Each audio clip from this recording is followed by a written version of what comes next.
नमस्कार दोस्तों स्क्रीन पर आपको एक कॉम्प्रिहेंशन जो है वो शो हो रहा होगा। ज़रा एक बार हम इस कॉम्प्रिहेंशन के बारे में बात करें और इसके क्वेश्चन आंसर से यदि हम डील करें तो फ्रेंड्स, कॉम्प्रिहेंशन जब भी आप अटेम्प्ट करें तो इस बात का ध्यान रखें कि आप एक बार है ना पूरे कॉम्प्रिहेंशन को रीड आउट कर लें।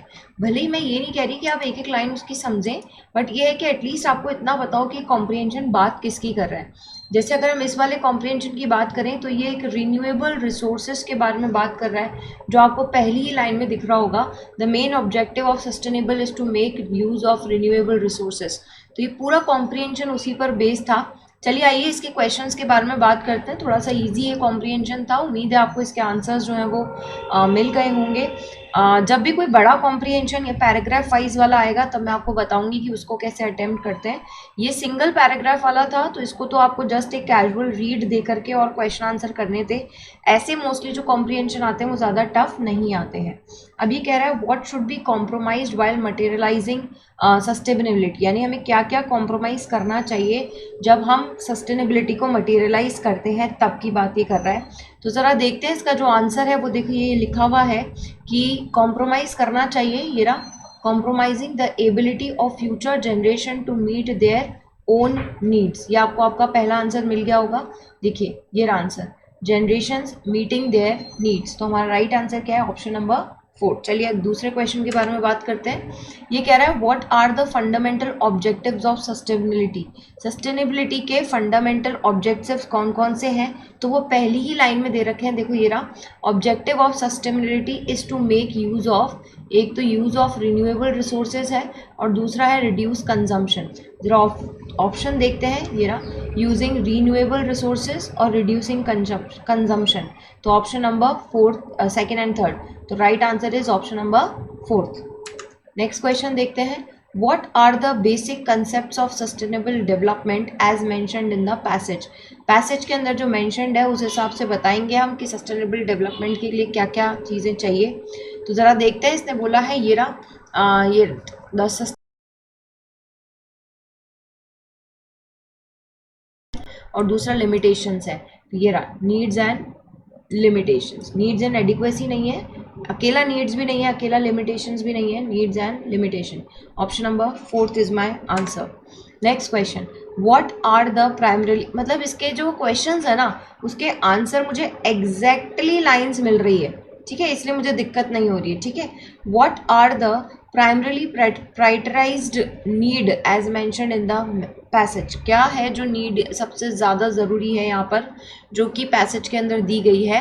तो देखिए उसकी जो लाइन है वो यहाँ पे लिखी हुई है कि पैसेज में बोला गया है कि नीड में ये रहा, but the true sense of need is having good place to live, सही जगह होनी चाहिए रहने के लिए, ठीक है। और आपका फर्स्ट ऑप्शन यही है, देखो गुड प्लेस टू लिव, यानी कि ये है। गुड फूड फॉर सर्वाइवल, ये रहा, गुड फूड टू ईट। फिर लिखा है good career for development and healthy environment, ये रहा, हेल्दी एनवायरनमेंट भी और गुड करियर फॉर डेवलपमेंट, यानी कि फिफ्थ ऑप्शन आएगा ऑल ऑफ द अबव। सारे के सारे पॉइंट्स जो हैं वो पैसेज के अंदर मेंशन्ड है और सारे के सारे राइट आंसर हैं। चलिए नेक्स्ट क्वेश्चन देखते हैं। According to author what is meant by limitations in the passage. इस पैसेज के अंदर लिमिटेशन से ऑथर का क्या मतलब है या क्या सेंस है, वो देखिए लास्ट लाइन इसने मुझे दी है। ज़रा एक बार लास्ट लाइन अपन देखते हैं। ये बोल रहा है लिमिटेशंस जो हैं, पैरामीटर्स जो हैं वो ये हैं that want us not to misuse और डिप्लीट नेचुरल रिसोर्सेज, यानी कि नेचुरल रिसोर्सेज का ना तो मिसयूज होना चाहिए ना ही वो डिप्लीट होने चाहिए। ये रहा, reducing misuse of natural resources. तो my right answer is option number 5। तो फ्रेंड्स उम्मीद है आपको जो फर्स्ट पैसेज यहाँ पर दिया गया था वो बहुत ही इजी था और उसके जो आंसर्स थे उसको ढूंढने में आपको इतनी आसानी भी नहीं हुई होगी, मतलब इतनी मुश्किल भी नहीं हुई होगी, क्योंकि सारे के सारे जो आंसर्स थे वो आपको इस पैसेज के अंदर एग्जैक्टली लाइन्स जो है वो दी गई थी। चलिए आगे बढ़े।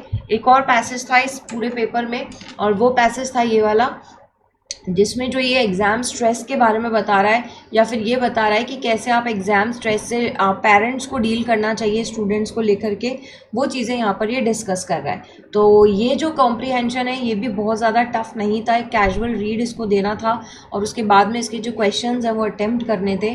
ज़रा देखते हैं इसके क्वेश्चन क्या कहता है ये। Why the students of Asian countries are under more exam stress.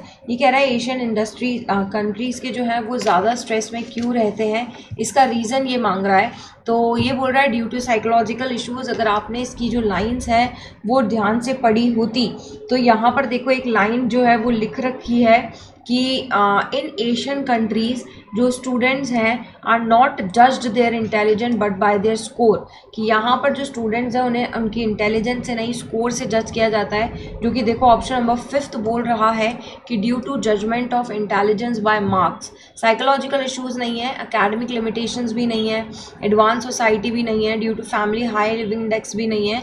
यहाँ पर यह है जजमेंट होता है इंटेलिजेंस बाय मार्क्स, मार्क्स को देख करके जब हम जजमेंट करते हैं। तो 5th is the right answer. Next चलते हैं, why do students get panic about exam. Students जो है वो पैनिक क्यों कर जाते हैं एग्जाम्स के अंदर, तो उसकी जो लाइन है वो भी मुझे यहाँ आगे दी है। देखिए क्यों पैनिक करते हैं, क्योंकि जो पेरेंट्स होते हैं ना वो उनका कंपैरिजन करते हैं बाकियों से। देखिए वो लाइन ये लिखी है, in order to make children get higher academic result. जो पेरेंट्स हैं वो बच्चों को क्रिटिसाइज़ करते हैं उनके जो कंपेयर करके परफॉर्मर्स को, है ना, फैमिली में चाहे फ्रेंड्स में चाहे सोसाइटी में, उनके जो जिससे स्टूडेंट जो है ना वो पैनिक करते हैं। तो यही बोल रहा है स्टूडेंट्स पैनिक क्यों करते हैं, क्योंकि जो पेरेंट्स हैं वो उनके फेलो परफॉर्मर से जो है वो क्या करते हैं, मार्क्स को कंपेयर करते हैं। तो my right answer is option number 3rd।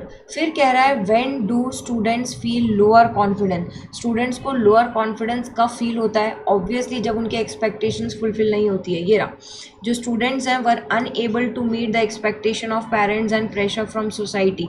जो स्टूडेंट्स हैं वो एक्सपेक्टेशंस को फुलफिल नहीं कर पाते हैं, जिसकी वजह से उनका जो सेल्फ कॉन्फिडेंस है ये रहा वो क्या हो जाता है, लूज़ हो जाता है। तो जब सेल्फ कॉन्फिडेंस लूज़ होता है तो वो किसके कारण होता है, जब वो एक्सपेक्टेशंस फुलफिल नहीं कर पाते हैं, unable to meet the expectations. ये रहा option number 2nd। Exactly line है, when they are unable to meet expectations then only they feel what, lower confidence. चलिए एक और क्वेश्चन देखते हैं, what are the main reason stated by the author for exam stress. यहाँ पर क्या main reasons हैं जो ऑथर ने बताए हैं एग्जाम स्ट्रेस के लिए। तो पहली लाइन ही यही थी, the main reason behind exam stress is from pressure and competition. कहाँ से, peer group, family and society से। तो देखिए यहाँ पर देखते हैं, प्रेशर फ्रॉम सोसाइटी बिल्कुल ठीक है, कंपटीशन फ्रॉम द पीयर्स ये भी ठीक है। जैसे ही 2 आंसर सही हुए वैसे ही 5th ऑप्शन पे टिक आपको करना ही पड़ेगा, ऑल ऑफ दी अबव, क्योंकि वो पेरेंट्स के एक्सपेक्टेशंस भी हैं, क्रिटिसिज्म भी है, प्रेशर फ्रॉम सोसाइटी भी है और कंपटीशन फ्रॉम द पीयर्स भी है। एग्जैक्टली लाइन्स हमें यहाँ पर मिल रही है। तो option number 5th is the right answer. चलिए नेक्स्ट क्वेश्चन देखते हैं, ये बोल रहा है इस नेचुरल लर्निंग की थीम क्या है, what is the theme of natural learning. तो अगर मैं मेरा लास्ट आंसर यहाँ पर देखूँ, मतलब कि लास्ट लाइन अगर मैं यहाँ पर देखूँ तो ये डेफिनेटली इस लास्ट लाइन में जो है ना थीम की बात कर रहा है।